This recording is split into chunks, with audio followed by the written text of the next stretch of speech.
Hello and welcome to another Every Tuesday tutorial, and welcome to episode number 4 of my Procreate holiday greeting series. In this week's tutorial, we're creating a simple ribbon with some holiday messaging and embellishing it with some watercolor foliage elements. So what you see on screen is exactly what we're going to be creating together. We'll be using my paid set of watercolor illustration brushes, my free monoweight brush for the ribbon, and then the color palette is free as always. So tap into the video description and you can have access to all of those. I'm going to create a brand new canvas that's 1500 pixels by 1500 pixels at 300 dpi. I am using the Display P3 color profile, but if you're on an older iPad and don't have access to that, then the default sRGB color profile is perfectly fine. I've got my canvas all set to go, and the first thing we're going to do is set the background color. So come over to your layers, tap on background color, and choose the very first pink color up at the top.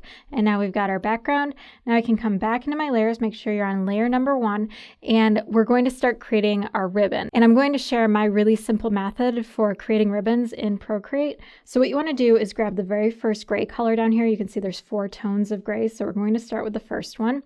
And grab your monoweight brush. The free monoweight brush is right there. The size of my monoweight brush is 4%, and you'll have to make a decision about how much of a curve you'd like the top of your ribbon to have. I'm going to keep mine more on the subtle side, but whatever you do right here will determine how the entire front of your ribbon looks, so just keep that in mind. I'm going to make mine pretty subtle, like I said, so this one's going to be mine. And the next thing you want to do is duplicate that line, so drag your layer to the left, hit duplicate. So now we're going to select that line. So tap on your cursor, and down here just make sure uniform is selected, and under snapping, the snapping little switch is turned on, and that will allow you, while you're dragging it, you'll see it lines it up. So I know that I'm keeping it straight, those 3 lines that are coming down. And I'm going to keep mine fairly thick because I've got my message on it that I want to be pretty obvious. So that looks pretty good right there. Once you have it the size that you would like, now we need to merge these two together. You can either pinch your layers together to merge them, or you can tap on the top layer thumbnail and just choose merge down. And now they're on the same layer together. So the next thing I want to do is draw a line from the top line down to the bottom line to close this path. So draw it down and then hold it until it snaps, so it'll give you a straight line. And then we're going to do the same thing over here. Okay, once your path is closed, now we can drop color into it. So I'm just going to drag my color dot over, and now I've got the front of my ribbon all complete. So I'm going to label this one ribbon front. Okay, now we're going to put in the sides that have the little curve and the notches in them. So I'm going to create a brand new layer right above it. This is going to be a template for now, and then we're going to shade in and draw in all the shapes. So this is just a guide layer, so we're not going to end up using this in our final artwork. So you can use any color you would like.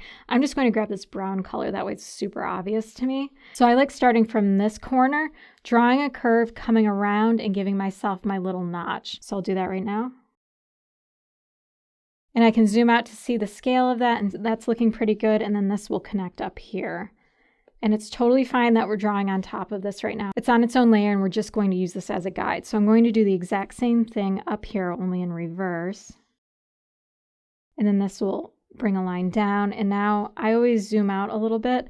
I can drag this underneath the front of my ribbon now to get an idea of how that looks. And I like the top one, but I don't like this one. So now is the time to redraw that because this is going to be a guide. So I'm just going to grab my eraser and erase this away and give it another go. That's looking a lot better. So now I can proceed with my ribbon. So the next thing we want to do is draw these notched areas. I'm just going to label this one guide, so we've got this still. And I'll create a brand new layer right above that one by hitting my plus. And this will be notches. And for these notches, we're going to be using the second gray color. So tap on that.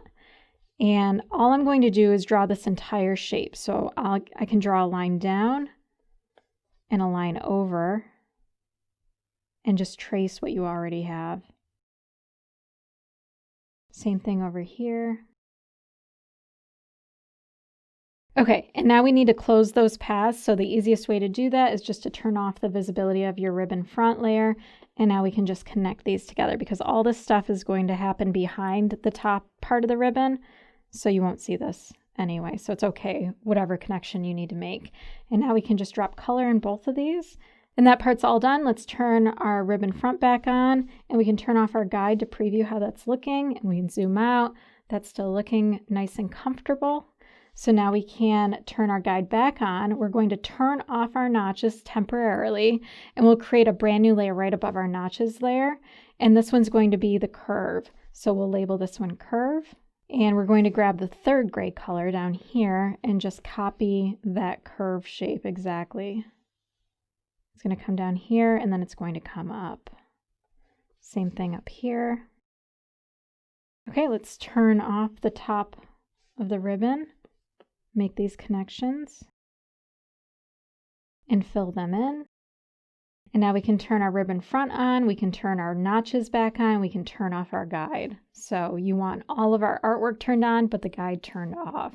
Now we can zoom out to see how that looks.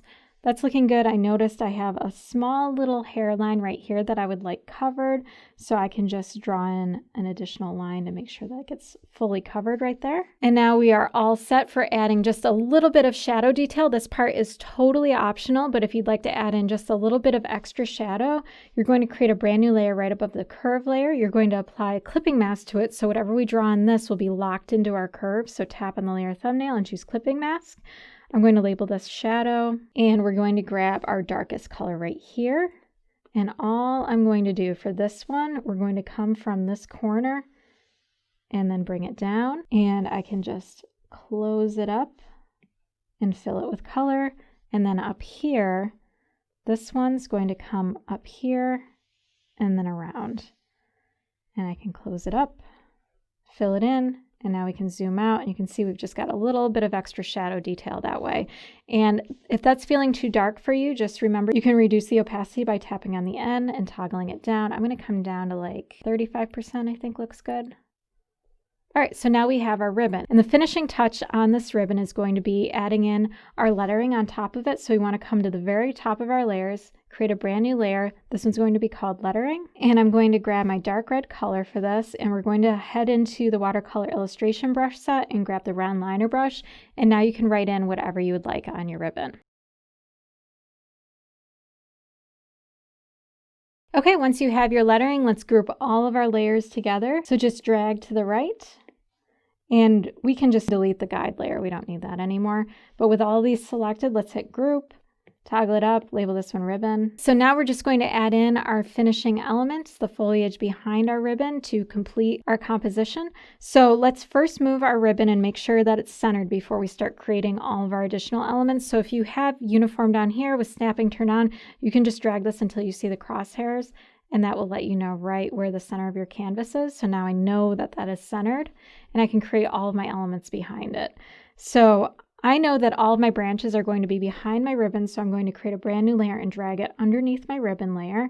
I'll label this one branches. I'm going to make sure I have my brown color selected. It's a little hard to see, but it's the fourth one down at the end. We're going to be using the sketching pencil brush for this, just to change up the texture a little bit. And what I want to happen is I want my branches to come around this way and to also come down this way. So it gives me a bit of energy with something that is otherwise pretty static with this ribbon. So that is my game plan here. So all the branches I draw are going to head in that direction. So I'm just going to draw a few really simple branches. So the size of my brush is 8%, so I'm just going to draw those branches now.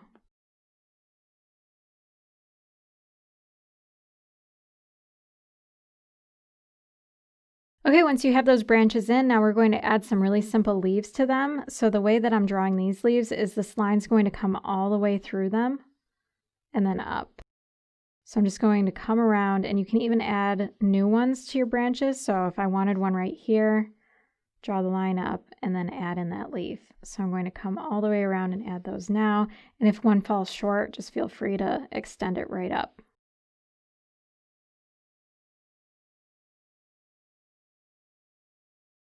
Okay, once you have your leaves drawn in, now we're just going to add in a little bit of extra visual interest by adding some background leaf elements. And if you caught episode 1 of this series, then it's basically the exact same thing that you've already done before. So I'm going to create a brand new layer, drag it underneath my branches layer, and label this one leaves. And we're going to grab our middle pink color, so it's the second one right up here, and we're going to switch over to our medium paint round brush, and we're just going to draw in some really big leaves that are super simple shaped. It's just that pointed oval shape, and we're just going to put them in here and there.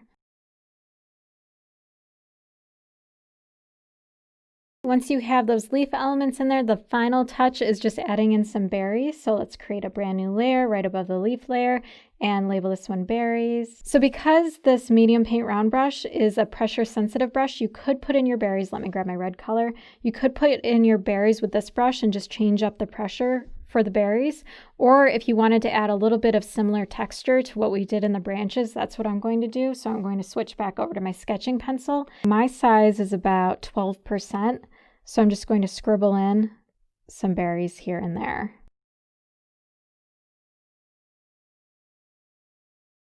So once your berries are in there, you are all set. So that is episode number 4 of the Procreate Holiday Greeting Series. Once again, links to everything mentioned in this tutorial, including the watercolor illustration brushes, the free mono white brush, and the free color palette are all in the video description. If you enjoyed this tutorial, please hit the like button, subscribe, and don't forget to hit the bell icon so you can be notified of new tutorials just like this one in the future. For more Procreate tutorials and freebies, head on over to my site, every-tuesday.com. You can also find me over on Instagram. My handle is everytuesday. If you try this out and post it there, I would love it if you tag me. Thanks so much for watching, and I will see you next week.